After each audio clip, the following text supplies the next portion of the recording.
Good evening, everyone. Welcome to Melbourne CocoaHeads. This is our meetup 151. Once again, we're online, and hopefully we'll all get back together in person as soon as we can. So just kicking off, I'd like to, in the spirit of reconciliation, to acknowledge the traditional custodians of the country throughout Australia and their connections to land, sea and community. We pay respect to their leaders, past, present and emerging, and extend that respect to all Aboriginal and Torres Strait Islander peoples. Okay, tonight we've got two talks. Matt Delves will be delving into health kick with part one, so that sounds like we should have a few more episodes of that coming. And myself, I'll be walking you through one of my applications. It's been in the App Store for 10 years and a bit of a retrospective. Just a few things that we'd like to talk about is, so Melbourne CocoaHeads has a code of conduct. You can see it on our website. And we just think it's really important for everyone to be part of that community, to feel safe and be able to have a good time. So if you are concerned about any sort of conduct or anything like that, please let the organisers know, and we can deal with it. We want everyone to participate in a friendly and mutually enjoyable community. I'd like to kick off thanking our gold sponsor, Itty Bitty Apps. Without the sponsorship, we wouldn't be able to do these sorts of events, and certainly when we're back in person, it helps with food, nibblies, drinks, and all the other sorts of things that we'd like to do for the event. So a big thank you to Itty Bitty Apps and their great application development. I understand they're getting bigger and bigger every year, so well done, Itty Bitty Apps. Also, I'd like to thank our silver sponsors, REA Group, Latitude Financial Services and Cognizant, certainly active in the mobile and CocoaHeads community, so and we really value their support. So thank you very much. This is a shout out. The CocoaHeads Drinks Night will be on the 26th of October. It will be a virtual session, so well, then again, you never know, but we'll see what announcements are made.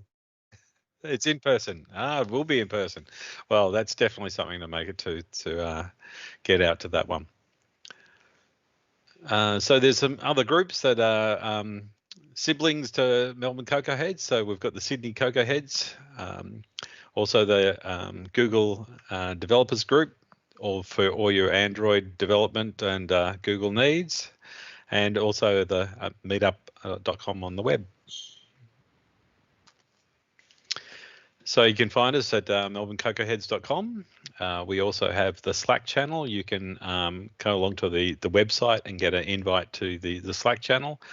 And tonight, if you've got some questions, please send them to the hash meetup channel. And if you've got some questions for the speakers, you'd like to talk about something, have yourself heard there. And on Twitter, we're at Melbourne CocoaHeads. Okay, on Slack, we've got a number of channels for different topics. Certainly the meetup, if you'd like to talk about questions on today's presentations. We've got the volunteers, if you'd like to help run Melbourne CocoaHeads, be part of the team. Certainly put your hand up, introduce yourself, join the channel. The jobs channel is quite active for lots of job opportunities in Melbourne, and please pop in. There's been a fair bit of activity the last couple of days, a lot of great job opportunities. So pop in and review it, or let yourself know if you're looking for something as well. And speakers, if you'd like to do a talk, if you want a few tips on doing your own presentations, it's a great way for you to develop yourself. Try out a bit of material. Take maybe that next step in your development. Anyway, I'd implore you to join the speakers channel and join in the conversation. Apps we shipped. Well, everyone has been very busy in Melbourne at the moment and working on lots of apps, but too busy to be able to tell us too much about them. But something shipped this morning was William Shatner up on the Blue Shepard rocket, finally made it into space. I think he's holding a note that's for someone to take him home after the rocket ship. Yeah. Okay. So what we might do is we kick off with our first talk tonight, and that's an Introduction to Health Kit by Matt Delves.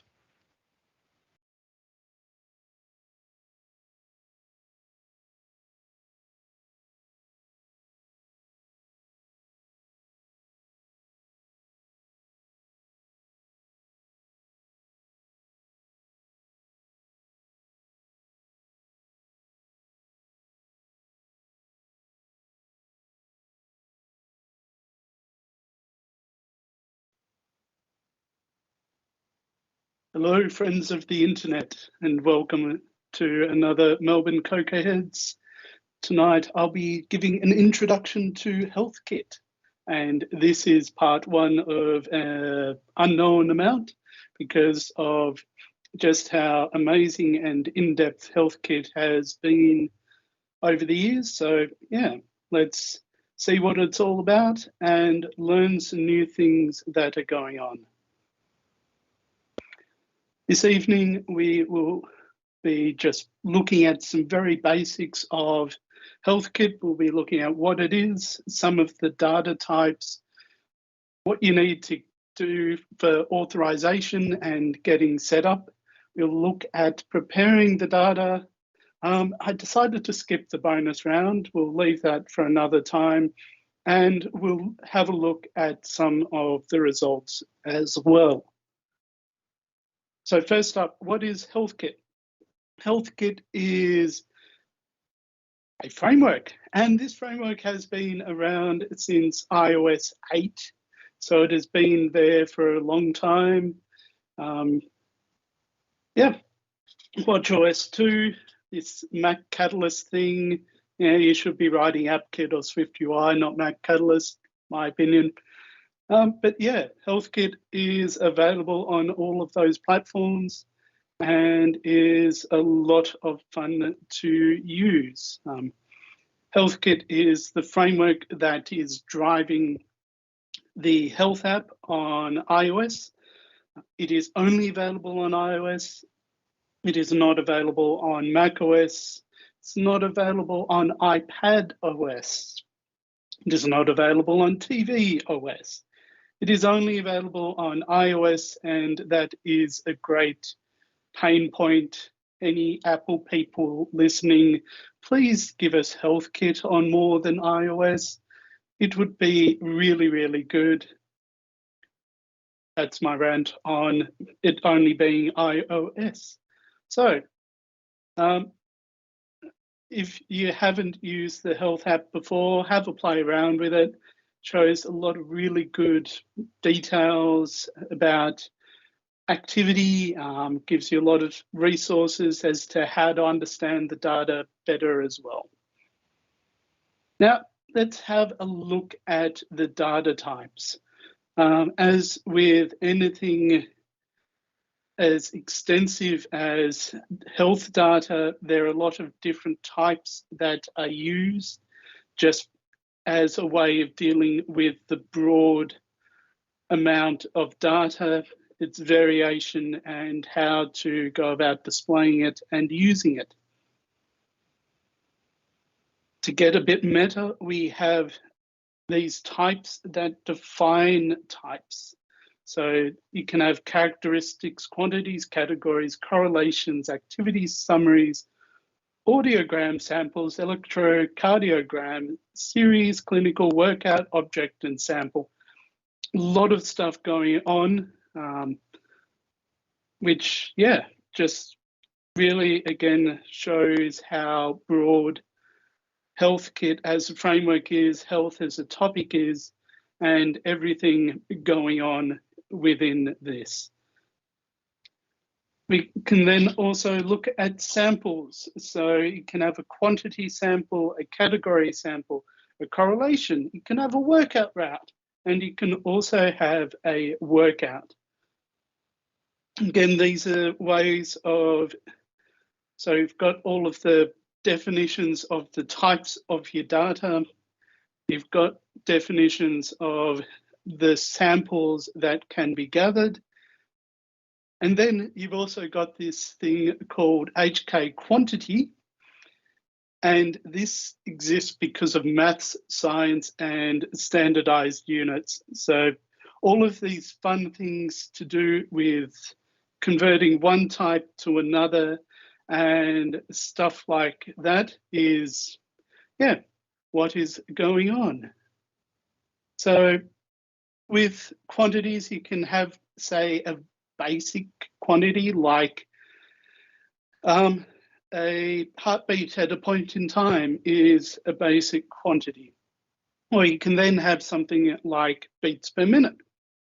So in this case, for beats per minute, when you're defining the quantity, you say the unit is a count, as in your beats, and then you're going, that value gets divided by another value, minutes. Okay, you therefore have a quantity that is expressed in beats per minute. You can also have something like speed, where you have a something that is measured in meters covered over a distance of time. So your initial unit is your meter.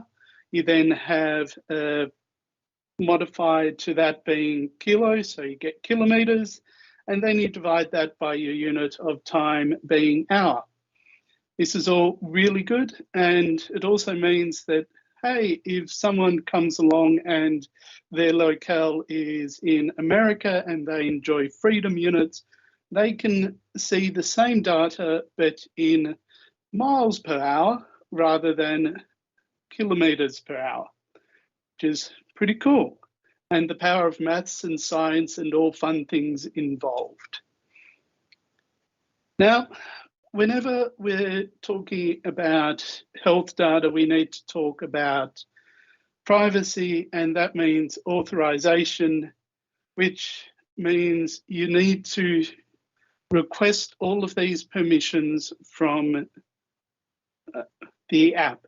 The first bit of it is to say, add in your entitlement. This can only be added on an iOS target because, again, HealthKit is only available on iOS. So you add in the entitlement, it gives you the basic stuff there by default. But if you want something like clinical records or background delivery, if you're doing large amounts of reading and sampling of the data, then that would be useful. Clinical records, again, if you're dealing with patient data and stuff like that. For my particular use at the moment, all I'm doing is writing the data through to HealthKit and through to Apple Health. So I just need the basic bit of information there. You also need to put in a privacy description in your info P list. In this case, it's just described as privacy, health, update usage description. It gets shown when you present the modal or the sheet saying, hey, please give us access to all of your health data. You then at some point in time need to ask the user about what is going on. So when the user changes the toggle, in the case of the app I'm building, it will then do the request of the authorization. So for me, the types I'm wanting to write to, as in to share, are heart rate, distance for cycling, the workout route, the workout type, and the active energy burned. So active energy burned is what closes your rings on your Apple Watch if you're into that stuff. For some reason, some apps don't bother sending that. I'm looking at you, Garmin. You don't send much data to health, which means people don't close their activity rings, even if they have Apple Health connected. Grumble. So activity energy burned is always an important one. Workout type. Workout route is really good because Apple Health can actually show you the route over which you have traveled. And that's pretty useful to see alongside all of your other health data, which is cool. So one of the things I've skipped over is the type for store. Store is an HK store, and that's what allows you to do your saving and your reading from HealthKit. The request authorization function has a completion block as well as a async await variant. So you can use either based on what you would like to do. In this case, because it's in a combined chain, I just decided to use the completion one there. Cool. So that is requesting the authorization and making sure we have access to everything. Now the fun begins, because now we need to take all of our data from types that are known about within the context of the app you are building and send it through to HealthKit. Now, with my app, I'm relying on cycling computers such as Garmin's and Wahoo devices to do the recording of the data. So I want to take the device information that is associated in the fit file and create what's called an HK device. So here I'm just going, manufacturer will be something like Garmin or Wahoo, and the model, most of my rides get recorded on a Edge 1030 Plus, which is this guy. And then there's also Wahoo Element Roam, fun stuff, different data. They're all pretty good, but yeah, you want to know what was the actual device doing the recording, not that it was just an iPhone or an Apple Watch. Try and be a bit more specific. You've got all of these details here you can provide.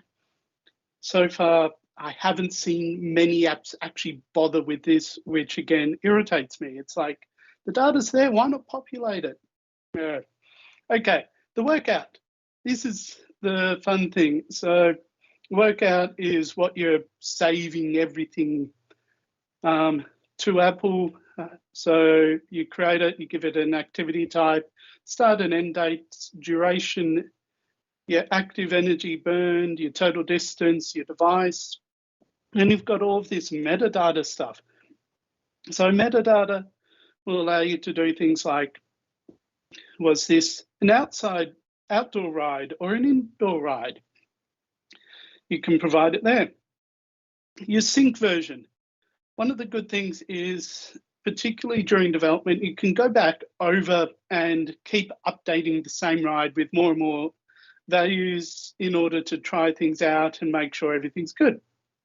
I just, for simple sake, give it the timestamp as the sync version. It's always going to grow, so that's good. The sync identifier, again, something unique for this particular activity. In my case, I just decided, hey, get a hash of the file itself. That's unique, I hope. You've also got stuff like average speed, maximum speed, which you can add in there. That's all pretty good and pretty fun. Active energy, so this is what is doing the activity rings. With the fit file, the value that gets saved is in calories. And in order to translate that through to what health expects, you need to transfer, you need to define it as being a calorie rather than a joule or something like that. So in this case, we're taking the value, we're defining its unit as small calories, and then we're using it, which is cool and awesome. Locations, so when we've got the route and all of that data there, we want to draw it, and we can draw not only the path, we can also do elevation, which is pretty cool as well. The fit file uses something called semicircles for your geolocation coordinates. You need to translate that through to lat long, which is everything here, and then you provide a CL location. You give it your coordinate, your altitude, speed, timestamp, and it is all pretty happy. With the locations, we then use what's called a route builder to create the route itself. We insert that data into the route builder. We do all of the saving, which actually goes and creates the workout. That's all in there. And then after the workout has actually been saved, you then need to go back and finish your route using the workout that is in there. Yep, this is all pretty good. Again, all of this stuff from Apple has both your async await and your completion blocks. Simplify the code, use async await if you can. Cool. That was getting a lot of the data in there. Now on to the results, which is the fun stuff. How does this actually look within Apple Health? So, hey, here's a ride I did in Adelaide when we could travel in April. Do like Adelaide, it's fun for cycling. But yeah, we can see that when populating the data from a fit file, everything ends up there in Apple Health, including the route and stuff like that. You can also see a lot of detail like your distance, your duration, and your energy in there as well. And you've got just heaps of different data points that you see when you dig into the details. So you've got like data was added to health, the source, and all of this other metadata, which gets pretty cool and pretty complex.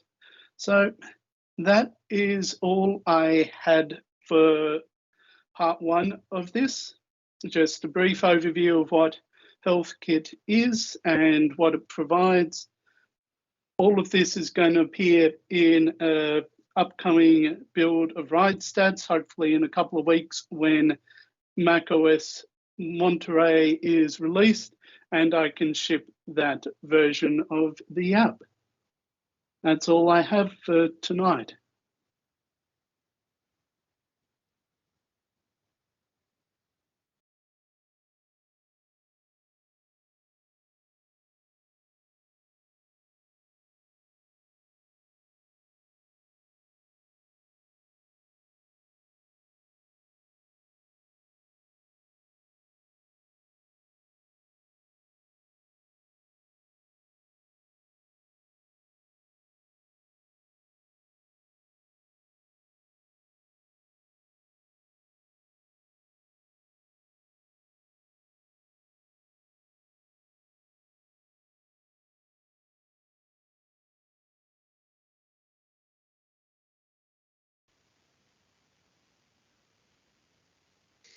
Thanks for that one, Matt. That was really good.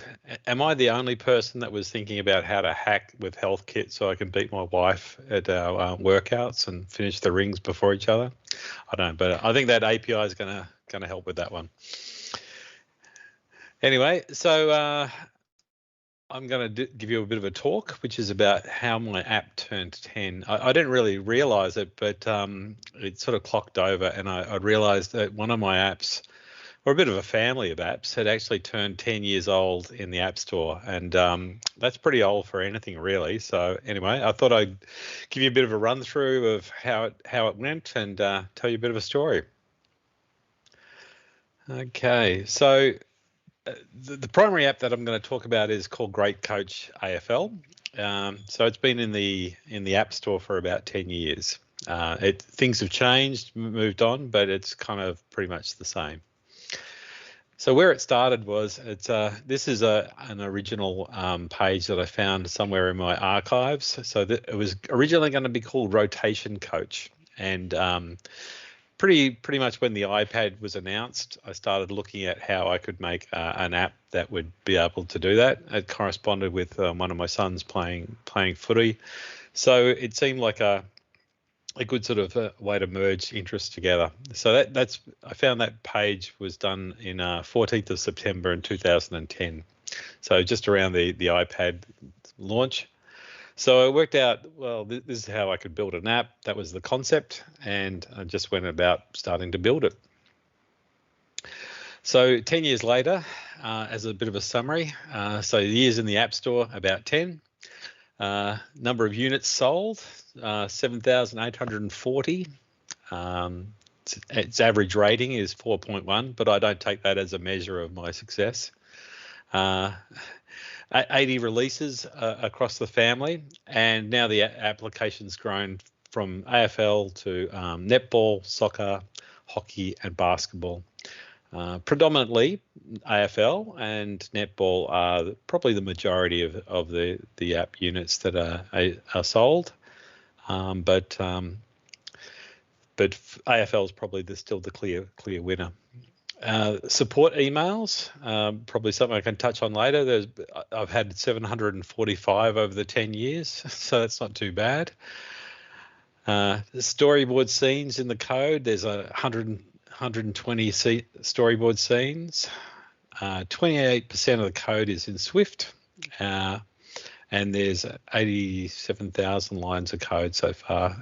That's in primarily Objective-C, but there's some configuration and work and that sort of thing as well. A little smattering of JavaScript in there as well.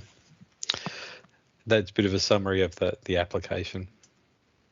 What it does, it's primarily for helping teams manage their players. So team managers and coaches, they can manage all their players, put them into positions, manage player rotations, so which players come off, which players go off, and it also manages their time very carefully. So that in sort of junior sports, making sure that everyone gets a fair go, it's pretty important. So that's the sort of functionality the app does. And we also maintain players, and then there's lots and lots of stats that it lets you collect. So you can get the timeline of your scores, you can go through all your history, you can look at all the different stats, you can visualize them on a board, work out where all the stats are happening, where are the free kicks happening, where are the goals being kicked from, that sort of thing. So anyway, it helps with that sort of analysis. So I thought I'd probably give you a bit of a if someone's new to the App Store and thinking about getting into application development, I call this the app cycle, because I really only started with that point of having an idea, and the rest of it I kind of learned. So I thought, I might as well tell a few people what I found along the way. So after the idea, you always have to start with the icon first, then a bit of code and the artwork. But once you've got that done, then there's all this other stuff that I found that you need to really probably put work into getting the release. So that's user guides, tutorial videos. You've got the App Store artwork, the copy that you're going to put on the App Store. How you're going to say that what the app does, how it works. a lot of material there. The marketing website, that you probably want to put some more information up, apart from just what Apple lets you put onto the App Store. There's marketing and PR and advertising. And once you've actually got your app launched, there's support emails that come in as well. So if someone says, can I have this app for free? Do you offer a free trial? How do I get this app to support a different sport? All sorts of different questions. And I guess that's one of the things you probably need to consider is after you ship that app, support emails happen, and being prepared and is a good way to build a relationship with your customers, and certainly help spread the word as well. So support email, I wouldn't underestimate the importance of it. And after that, you'll some of those support emails and ideas will start featuring into new features that you might come up with. There's technical debt as Apple releases new frameworks, new phones, devices come out. You'll need to ship different updates, and then there's a bit of fashion debt. And I'll go a bit through a bit of those later on. So just kind of consideration. So when I talked about user guides and things like that, so with all these sports, so I've got 5 different sports. There's variations between them, a lot of shared code, but they are still different sports. They work differently. So it actually takes a fair bit of time to put a user's guide together when the application's got a lot of function. So after doing multiple support, I've kind of worked out how to build a single user's guide, write it in Markdown, and then build some macros and things like that to publish 5 different versions with all their variations into kind of one supportable thing. Tutorial videos. So when you think about the tutorial videos, I think there's probably at least 15 videos, different lengths of time. They all take a long time. So if you do screen updates and those sorts of things, there's a fair bit that you need to update and revise and publish. So making a change on the screen, you've got to kind of think about what the debt is that you need for updating user guides and all your associated tutorial videos. A bit about the code. So the core code base is Objective-C and Swift. I use lots of storyboards and core data. The pictures there are the sort of core data that I've got. There's also the storyboards. I've kind of got a whole series of generic storyboards that are used across all the different sports. And then there's a series of storyboards that are set up for individual sports. It uses auto layout extensively, which has worked out quite well. So you can, some sports are oriented towards an iPad that you use in landscape mode. Some of the sports are more oriented towards portrait. So anyway, there's things that you need to consider, but the auto layout, of course, makes a lot of that easy. I've resisted going down any of the Swift UI path just yet for this particular code base. So apart from a core code base, that's the database, the storyboards, and sort of common code, then I've got a series of specific personalities, I call them. So it's subclasses that provide particular behavior for different sports, scoring, types of statistics that you collect, those sorts of things. They also have whole sets of artwork that need to be produced. So we have team logos. So we have basketball logos, for different teams. This is sample data that you start off in the app. And of course the icon. So whilst it's very common, there's a lot of work that goes into all the different versions and to make a release. Okay, the App Store. This is part of the thing I guess you got to factor in, is that when you're building your app and you're ready to ship, you've got to kind of get the App Store videos and the App Store screenshots together. They take a little bit longer than you think, and then I've been pretty lucky just getting away with just one iPad. I usually go for the 12-inch Pro resolution, and I can scale it down. But if you've got to do that repetitively, if you've got to generate lots of screenshots for lots of different releases and you're doing a lot of UI changes, you just got to factor in that's extra work that comes down the line.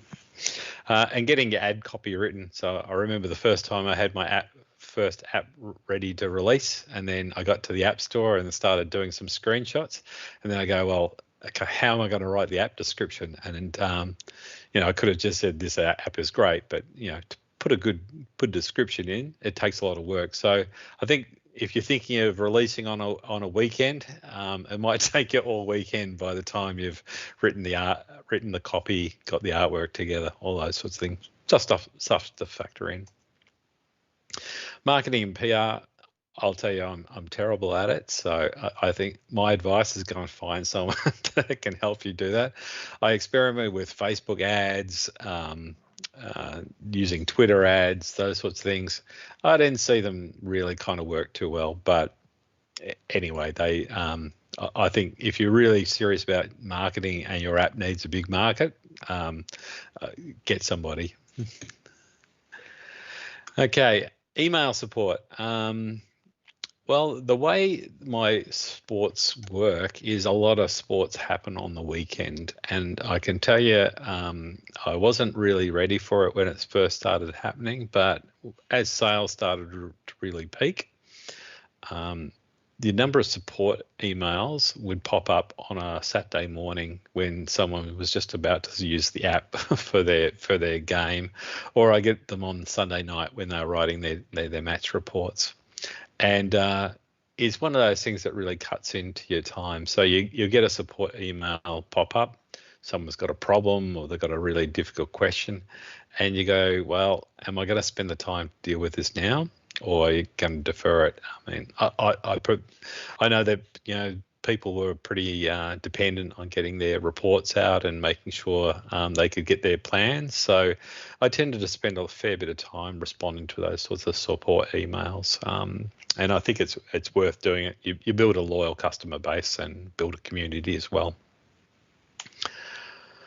Okay, talking about technical debt. Fortunately, I haven't had lots of technical debt. I guess the user interface, Zibs and storyboards, auto layouts, I guess they evolved as that technology came out. I would take them and add them in. I haven't really made the jump to Swift UI on that particular code base, but it's something that would certainly make things simpler. Of all the refactoring and those sorts of things, probably resisted doing most of it until I really, really needed to. Although I thought about rewriting, the data model and rewriting the data, some of the key views, I would usually only spend time when I needed to support something like a different sport or a different sort of layout option. But otherwise, it's gone through a few generations. Objective-C, Arc, Blocks, Swift. So there's some code that's from the old days, some code that's fairly modern, but that's how you go. I'm not too particular about rewriting code for just rewriting its sake. But the other thing is it's an iPad OS based application, so it hasn't had to respond too much to changes in screen sizes and things like that. It's been fairly static, sort of A4 page type of layout, which has been good. On fashion debt, wow, back to 2011. It was a different time then. Apps looked like the real world. Skeuomorphism was everything. So there's some screenshots there of the AFL app. I used green grass in the background, clipboards. In netball, I used the Corinthian leather. I hope everyone knows that from the old Notes app. And I took that through to the user interface design and through to the soccer apps as well. So very much buttons were all very button. So if you look at it now, you can sort of tell the age of the apps. Probably the biggest area of fashion debt and the biggest hassle I had was iOS 7. So 2013 was not a good time. It was a time that I was trying to build a basketball version of the app. and I just went through so many user interface versions. I've got screen concept after screen concept after screen concept, trying to work out how to make an app that used to be kind of visually rich kind of look kind of minimal, right? That's a version of basketball that I actually shipped with that iOS 7 app, and I really resisted taking that design to any of the other sports until I kind of things probably settled down in the iOS front. Fonts became a bit thicker. Icons became a little bit more pressable. So anyway, fashion debt is one of those things you got to factor in. Your app will get old. It's just how it works. So the fashion debt today, I've kind of settled on this particular style. It's still got little elements of the sort of iOS 7, thin minimal icons. The graphics has got a bit cleaner and that sort of stuff. It doesn't look as skeuomorphic, but hopefully it's still got enough affordances to help users do the things they need to do. Okay, talking about the business model. Well, I guess you got to find a business model to fit the app. This particular app is of a style that there's a lot of functionality there, and it takes time for a user to learn it and understand it and get the benefits of it. So it's perhaps not one of those apps that you're going to pick up, play around with it for 30 seconds and then decide to buy, for example. So my kind of model is not to use a free trial. It's pretty much to keep a premium price on it. The website provides a whole user guide. There's all the tutorial videos. So if someone wants to find out what the app does, how it works, I want them to go and find out and discover that. If they're a bit hesitant about spending the money, it is an expensive app, so it does sort of select the users who actually want to invest the time to learn the app. So if you think of something like Photoshop, it's an expensive app. People are going to spend the time to learn it. That's the sort of application it is. It's definitely not a smaller consumer app. I have considered subscriptions, and when I maybe put some back-end services there so people could share data and those sorts of things, I think that's a reasonable time that asking for a subscription would be. Otherwise, it's I kind of request, a reasonable fee for the service the application provides, and maybe if there's a back-end service, then I'd start looking at a subscription revenue feed as well. I have got another app that uses in-app purchases, and that's quite successful. But you average about one purchase to about 10 downloads. But that's a different style app, and you expect them to get it, feel it, try it out, and then if they want to purchase the full version, then give it a go. So anyway, have a bit of a think about the business model. Success in the App Store. Well, don't look at me as success in the App Store, but I think you can make money if you're in the right time, the right place with the right app. So why not, write an app? But I think there's a lot of other areas of success. So I personally find it something that I can do, which is different from my day job, which is really valuable to be able to work on stuff, draw graphics, try things out that I wouldn't normally be paid to do. Gives you an opportunity maybe to contribute to a community outside of your code. So like solving someone's problem for real. So helping team managers and that sort of thing get through their day.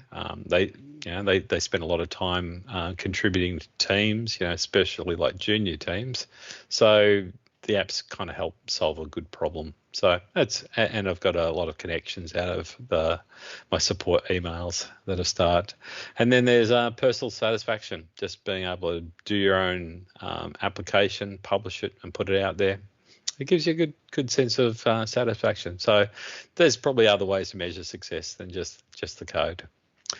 Anyway, that's probably a bit of a summary of the app. So just moving on, we might just like to thank all our sponsors, Itty Bitty Apps, Latitude Financial, REA and Cognizant. So we really continue to enjoy their support and helps keep the community going. So hopefully we'll be able to get our sponsors to buy us a few beers and pizzas next week, and next year probably for the full meetup. And anyway, we'll continue on. So the drinks night, 26th of October, that will hopefully be in real life, I'm informed. So people might have to shave, get a haircut or something like that before going to the drinks night. It's not essential, but but you can get some more details on Slack. So join Slack and find out the details. And otherwise, that's probably about all for night. Thanks for joining us, and join in for next meetup. And if you have a time, you can come and join us in the Zoom meet a bit later on. I think the details will be posted in the Slack. So yep. So after we wrap it up, we'll be on Zoom. So head over to the Slack channel and find out. Anyway, good night, and look after yourselves. Goodbye.